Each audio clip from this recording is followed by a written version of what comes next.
काय झालं याला आज काय की?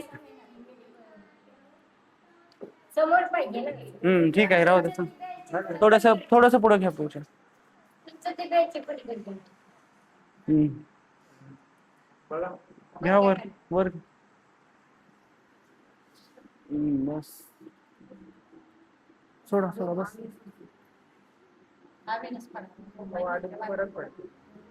बस सोड. हरी हा ठीक आहे. हरे कृष्ण. आज आपण अधिक मास चालू आहे आणि अधिक मासामध्ये गजेंद्रची कथा आपल्या सर्वांना माहिती आहे. गजेंद्र उद्धार भागवतामधला प्रसंग माहिती आहे आपल्या सर्वांना? कुणालाच माहित नाहीये ना? तर तो प्रसंग आपण घेणार आहोत. तर त्याची कथा सुरुवातीला मी सांगतो आणि झालं तर मग पुढच्या वेळेस आपण बघूया काय होतंय. आज गजेंद्र स्तुती पण आहे भागवतामध्ये. गजेंद्र नावाचा हत्ती होता. तर तो हत्ती म्हणजे पूर्वजन्मामध्ये इंद्रद्युम्न नावाचा राजा होते.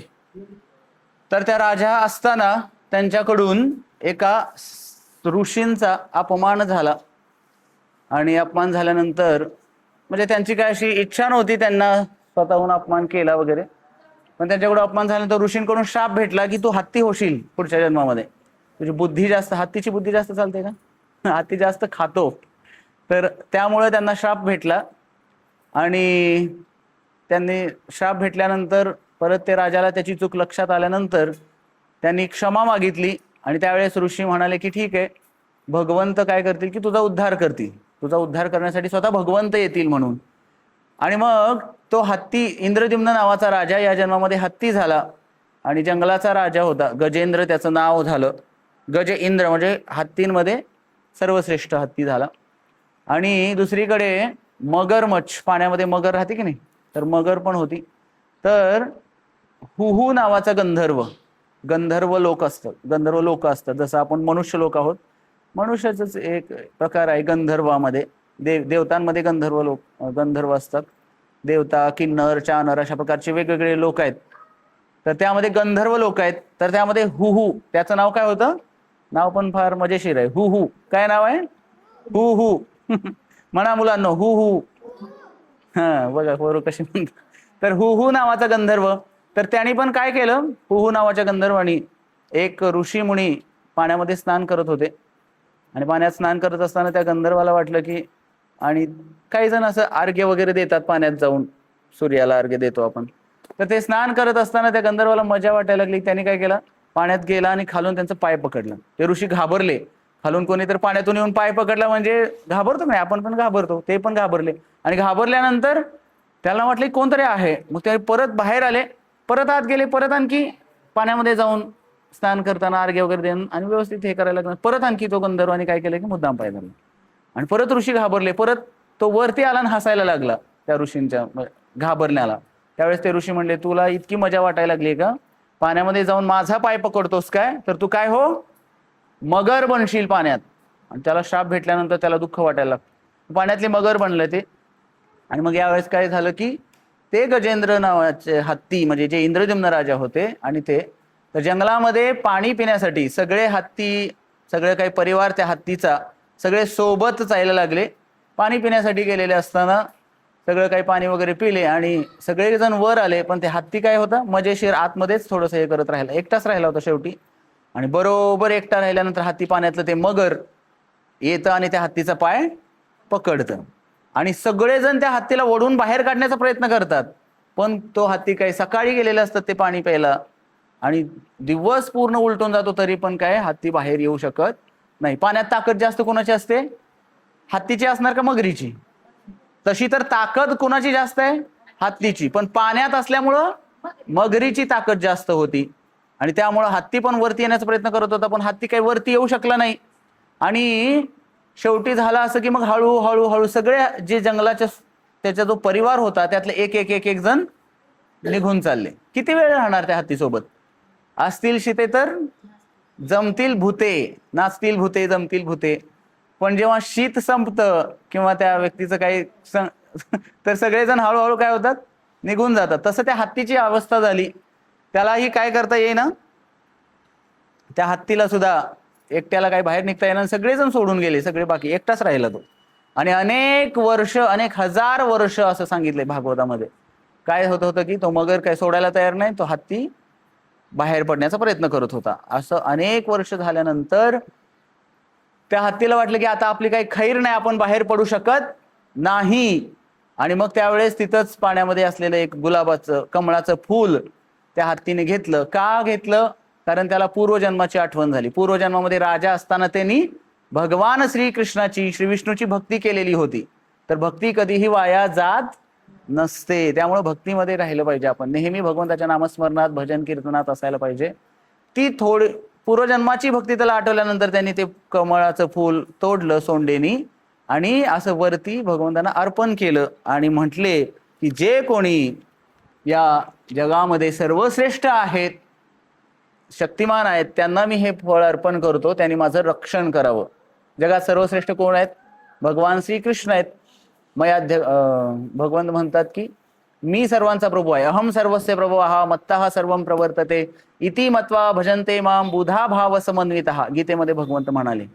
तर त्यावेळेस भगवंत काय केले की गरुडावरती आले आणि गरुडानं म्हणले चल लवकर लवकर, पण गरुडजीचा वेग सुद्धा कमी पडायला लागला. आणि मग भगवंत काय केले, गरुडावरून स्वतः गरुड मागं पडले, पण भगवंत गरुडाच्या आधी येऊन त्या गजेंद्रला पहिल्यांदा काय केलं की सुदर्शन चक्र सोडलं भगवंतांनी. ते सुदर्शन गजेंद्रला नाही, कुणाला पहिल्यांदा मारलं त्यांनी? मगरीला मारलं. मगरीचा उद्धार अगोदर केला. का? कारण त्या मगरीने आश्रय कुणाचा घेतला होता? भगवंताच्या भक्ताचा आश्रय घेतला होता, हत्तीचा आश्रय घेतलेला होता. तर त्यामुळं भगवंताच्या भक्ताचा भक्त होणं महत्वाचं आहे. डायरेक्ट भगवंताचा भक्त झालं तर भगवंत प्रसन्न होतील, पण जास्त प्रसन्न कधी होतात?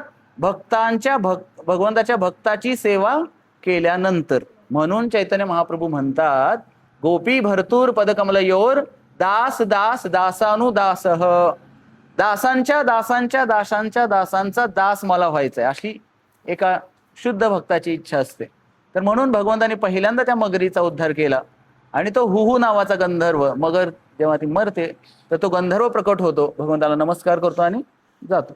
आणि त्यानंतर मग भगवंतांनी गजेंद्राचा उद्धार केला. आणि तो गजेंद्र म्हणजे कोण होतं? राजा इंद्रद्युम्न पूर्वीच्या जन्मामध्ये. आता ही खूप विस्तारित कथा आहे, पण आपल्याला तेवढा वेळ नसल्यामुळे आपल्याला मी सर्वात म्हणजे अगदी छोट्या स्वरूपामध्ये सांगितली.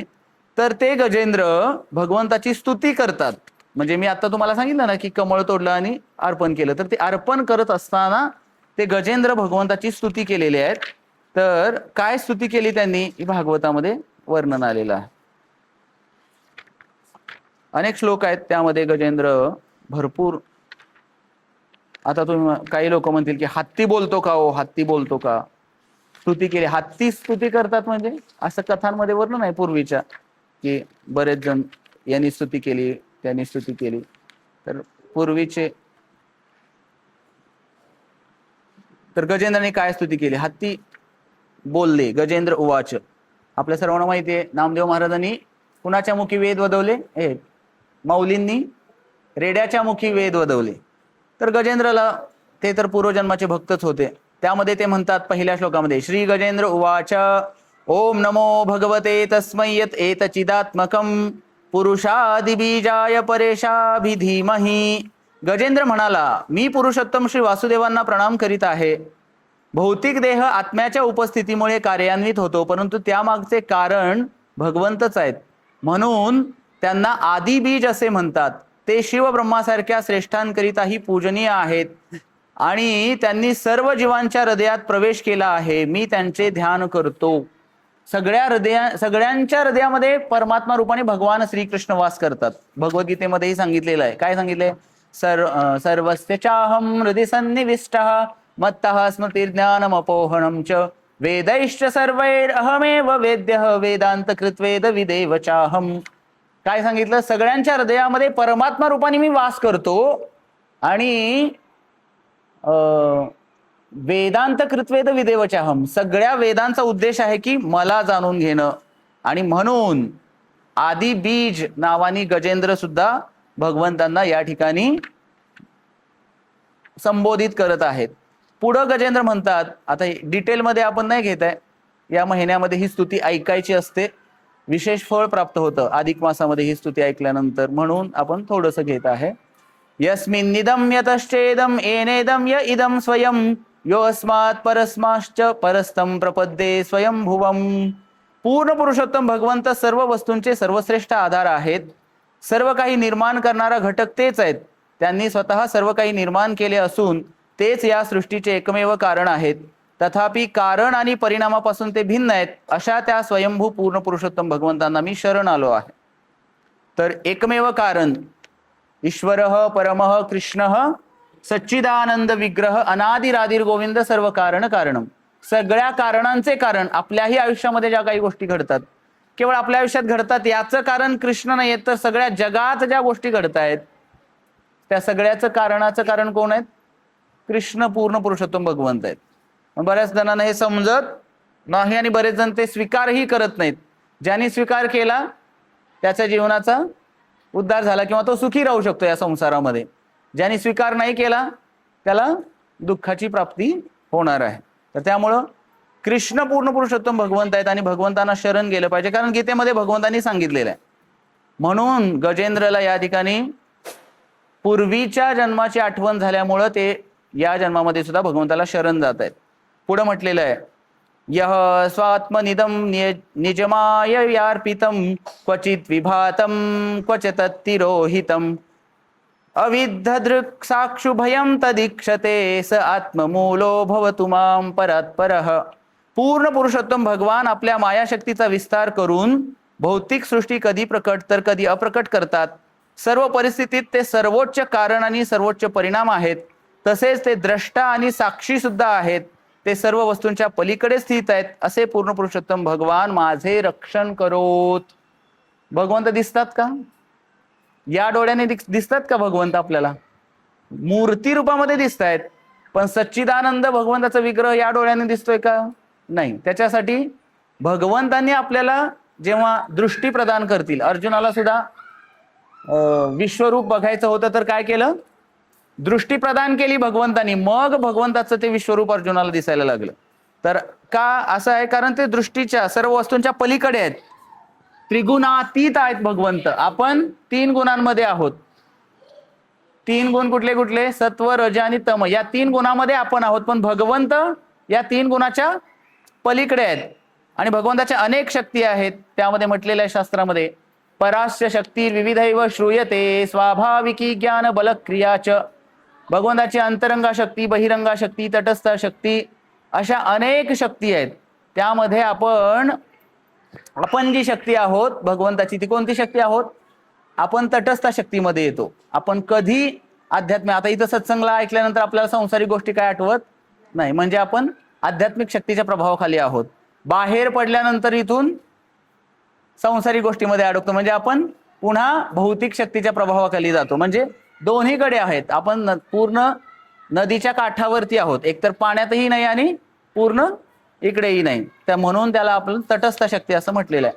पुढे म्हटलेलं आहे 5व्या श्लोकामध्ये, कालेन पंचत्वमितेषु कृष्णशो लोकेषु पालेषु च सर्व हेतुषु तमस्तदासीत गहनं गभीरं यस्तस्य पारेभिविराजते विभू.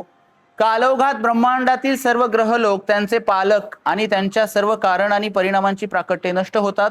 त्यावेळी गहन अंधकाराची स्थिती असते. पूर्ण पुरुषोत्तम भगवंत या अंधकाराच्याही पलीकडे विराजमान असतात. मी त्यांच्या चरणी शरणागत आहे. तर सगळे काही ग्रह लोक असेल, ब्रह्मांड असेल, सगळ्या काही ज्या काही गोष्टी आहेत त्या सगळ्या गोष्टींमध्ये सगळ्यांच्या पलीकडे आहेत भगवंत. आणि त्यामुळं त्या भगवंताला मी शरण जातो असे गजेंद्र या ठिकाणी सांगत आहे. तर अशा अनेक श्लोक आहेत पुढे पुढे पुढे. तर आपण आज एवढे श्लोक बघूयात, कारण आपल्याला उशीर झालेला आहे आणि आज आपण थांबूयात.